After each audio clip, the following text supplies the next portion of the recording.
Salut, c'est Philippe. Aujourd'hui, vidéo sur les montées d'alimentation de chaudière.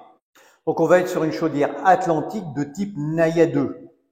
Alors, la grande particularité sur ce type de méthode, c'est que tu peux combiner le cuivre et le PER. Donc, je te montre. Donc, voilà notre panoplie de chaudière. Donc, on va retrouver notre dosseret et les alimentations. Alors, ici, on est sur une distribution PER, que ce soit du chauffage, de l'eau chaude ou de l'eau froide. C'est-à-dire que tous les appareils vont être alimentés en PER. En fait, le raccordement entre le PE et le cuivre va se faire sous le dosseret de chaudière. C'est-à-dire que quand on te livre ton dosseret de chaudière, on te livre des douilles avec. Et ces douilles-là, on va les récupérer, en fait, et on va venir souder des boîtes à souder directement, spécial Retum, spécial PER, au niveau de l'allée, au niveau de l'eau chaude et au niveau du retour. Et on va venir raccorder directement sans PE dessus.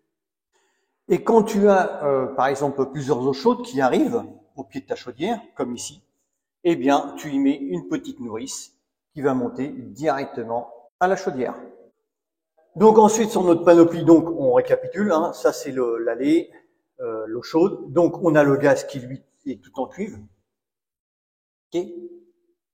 Et ensuite, on a l'eau froide. Alors l'eau froide, ici, nous, ce qu'on fait, c'est que on arrive en PE, on y met un écrou et on y met une vanne. Donc ça, c'est vraiment l'alimentation, c'est celle qui arrive du compteur.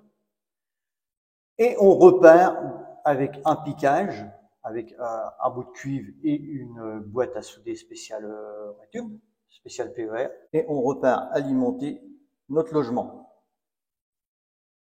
Et là, on retrouve le retour de la chaudière. Voilà. Donc là, tu as toute la panoplie de la chaudière, qui est facile, vraiment, c'est facile à raccorder. Hein. Et à côté, on retrouve notre siphon bouteille, lui. Okay. Ça, c'est la vidange pour vidanger, par exemple, ta chaudière et les soupapes de sécurité. Donc là, c'est les petits tuyaux qui viennent directement se brancher dessus. Alors, au niveau du dosseret, eh bien, on va retrouver la vanne de fermeture d'allée chauffage. Sur l'eau chaude, il n'y a pas de vanne. On va retrouver la vanne du gaz. Et ici, en fait, entre le retour et l'eau froide, on va avoir le disconnecteur, le remplissage de la chaudière, de l'installation, plus le petit manot, qui va nous indiquer la pression quand on va amener de l'eau dans la chaudière. Et bien entendu, la vanne sur le retour. Donc là, on a vraiment des dosserets bien complets. Hein. Pareil, une petite vanne sur l'eau froide. En fait, il n'y a que l'eau chaude qui n'a pas de vanne. Donc, branchement simple au niveau d'un dosseret de chaudière. Ben, écoute, cette vidéo se termine. Si tu l'as aimé, ben, tu peux la liker.